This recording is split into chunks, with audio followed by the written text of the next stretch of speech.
Hey, good morning, ladies. So the other day when my video went rogue and it came out before it was supposed to, my mother saw it and she says I don't smile enough, so I'm going to smile more. All right. So today we're on week 3, day 2. We're going to talk about money suckers today. So I wanted to tell you a story. So when I first decided not to work full time anymore, when I had Colin, I was freaking out. How are we going to do it? How are we going to be able to, afford our mortgage with just Heath working full time? And what I realized when I did a little bit of research is that you actually spend a whole lot more money when both people work than you do when only one works. So I saved money on childcare, on clothing that I would wear to work, dry cleaning, on lunch out. I saved money on coffee that I probably would have got, the newspaper I would have bought. I saved money on the dinners that I probably would have been too tired to cook and we would have gone out to eat. So we saved a lot of money by me not working. But we also had to cut a lot of corners. And we cut those corners by canceling magazine subscriptions and not buying books anymore or going to the movies or videos. I got all that stuff from the library. The library became my best friend. I remember we had a next door neighbor at the time who complained that she had to go to work every day, yet she was getting a newspaper every day that she didn't read, and they were getting those Polar Springs, the big water bottles, like the coolers that you have at work.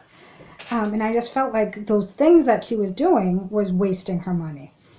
So you need to figure it out. And this kind of goes with yesterday and fears. I had a fear of what would happen if I didn't go to work.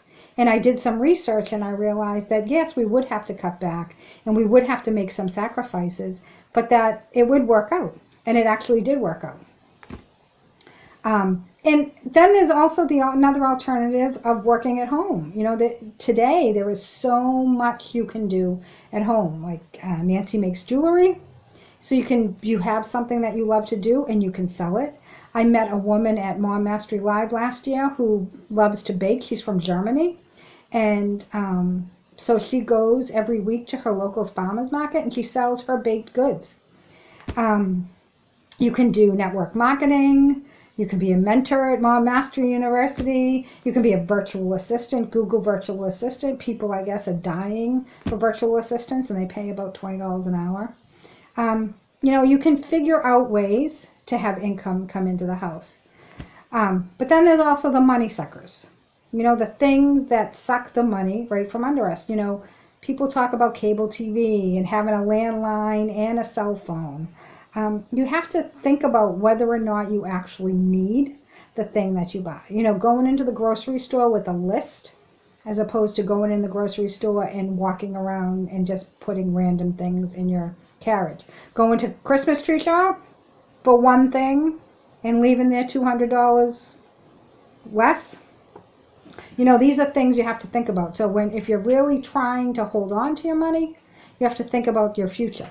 You have to think about when you're going to purchase something, do I need it? Do I really need this? Can I make use of something I already have? Or will this purchase help me reach my vision? So remember, we have a vision of the mom or person, the woman that we want to be. And if you buy that, toy for your kid or toy for your dog, is that going to bring you any closer to where you want to be?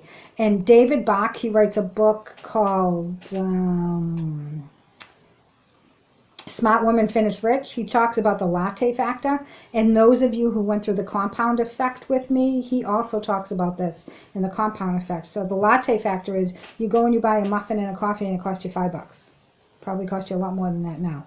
But let's say it costs you $5. And that's nothing, right? But if you put that $5 in the bank, and let's say the interest is really good at 10% interest, in 40 years, you'd have $948,000. So that muffin and coffee is only going to put 9,400 calories on your body.